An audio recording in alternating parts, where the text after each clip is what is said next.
But I feel like in society in general, this is what's happening. If there's one little thing, you just move on because there's so many options and ways, like just many websites, many dating sites, Instagram, social media, everything is at your face, that instead of understanding and taking the time to get to know the person, or you literally just move on. If, for example, when someone was talking about the obesity thing, that's a sign of a mental health issues. It's like, wow, you're already judging someone by one thing and then just moving on, kind of. So my question is that a way that we can minimize this? Or I mean, I have a solution, but I don't think it's a popular one. Okay, well, what is the reason for, and I think it's chiefly, it's for both men and women, but I think it's more so the case for women. Women have always had more options than men have had, but now it's on steroids, because what you've done is we've opened up the marketplace. So 20 years ago, let's say a super attractive girl in Iowa, her pool of partners was in Iowa. With Instagram and dating apps, it's globalized. It's a global sexual marketplace. So now that girl in Iowa, that girl in Kentucky, Mr. what was his name? Mike Kunn. Mike Kunn, if he's talking to a baddie in Kentucky, she's talking to a dude in LA. She's talking to a dude in Dubai. She's talking to a dude in Miami who's going to fly her out. So that is going to start boosting her sense of her value on the marketplace, let's say. So it's globalized the sexual marketplace. You're now competing with more people. Both men and women are competing with more people, but it's primarily women aren't flying guys to Miami. Women are not flying guys to LA. Men are. So, and I don't know, we can go around the table really quick on this. Have you ever, maybe you didn't take them up on it, but have you ever received an offer from a guy, either on a dating app or through your DMs, to fly you out somewhere, Carmela? I've had a couple of offers, but I've never taken them. That's fine, but you've had the offers though. Yeah. Okay, so you've been talking to a guy who's in Miami or in you live in Los Angeles, but who's in Miami or somewhere else, and he's Vegas maybe. Yeah. Well, I mean, so the two people that had asked to fly me out, I had met in person. So it's a little bit different, but it's a bit different. Yeah. Yeah. But I guess let me also just reframe that really quick. Have you ever offered to fly a guy out who you've met in person? No. Okay, so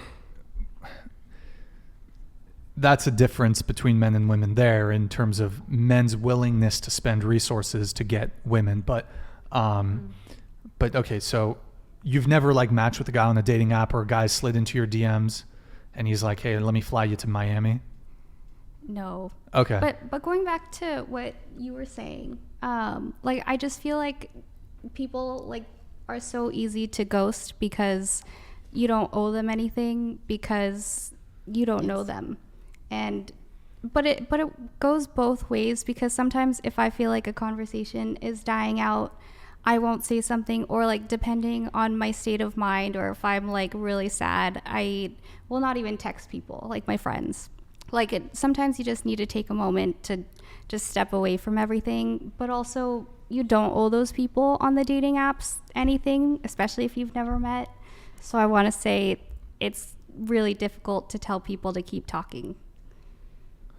But I'm not really sure if that's what you were talking about. It seems like what you're talking about is you've already met, you've been dating for a little bit, and then just someone else comes into the picture, or it just fizzles out. It's not like really ghosts, like you match with someone and then you talk for a little bit. Maybe that's kind of part of it, but it seems more so these short-term things that don't really lead anywhere. Is that kind of more so what you're talking about? Yeah. But reality is not everything is going to lead to something, and that's fair enough.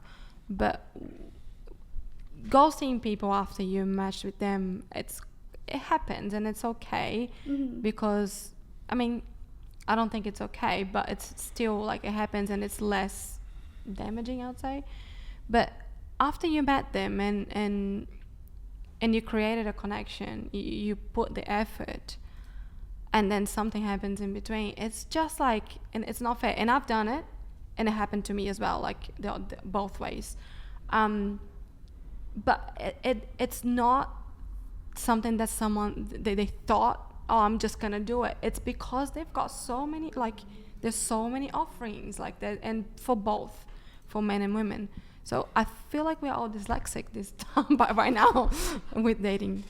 Yeah, well, one thing that I would say is that in addition to sort of the globalization of the sexual marketplace, is you just have so many increased options too within your vicinity. So because of social media and because of dating apps, people have the illusion of choice, the illusion of having a ton of options. So a potentially better match is maybe one swipe away. So people are more hesitant to really, because before dating apps, I mean, you're 32, right? So I'm 33. So before dating apps came around, I assume you dated, Normal. A little bit.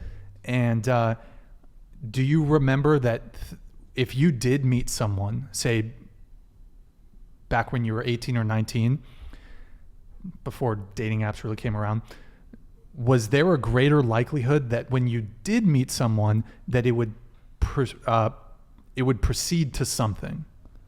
Yes. There's a greater likelihood that it would actually go. You might not, obviously didn't end up being a husband or anything, but like you meet one person, there's like a much greater likelihood that it's going to proceed. Yes. Yeah. Whereas now it's like more likely than not, if you meet someone, it's probably not going to go anywhere. Yeah. So we just have an abundance of options, and what the solution is would probably be to ban dating apps and ban social media, but that's not going to happen. No. So we're kind of stuck in this dilemma. The only other solution would be to find people that are not so heavily on social media and aren't on dating apps, but how do you find them? I mean, you got to go. I mean, there's recommendations of like doing activities, like activity groups, and finding people that way. But even then, those people, they could be on dating apps too. And, the entire dating meta is downstream of dating apps, because most people meet online now. Most people meet on dating apps now. Yeah. So it's going to like seep into the rest of the dating marketplace. So even if someone isn't on a dating app, they're still like, it changes kind of the dynamic of how people are interacting. So regular dating is downstream of True. dating apps. So the whole thing's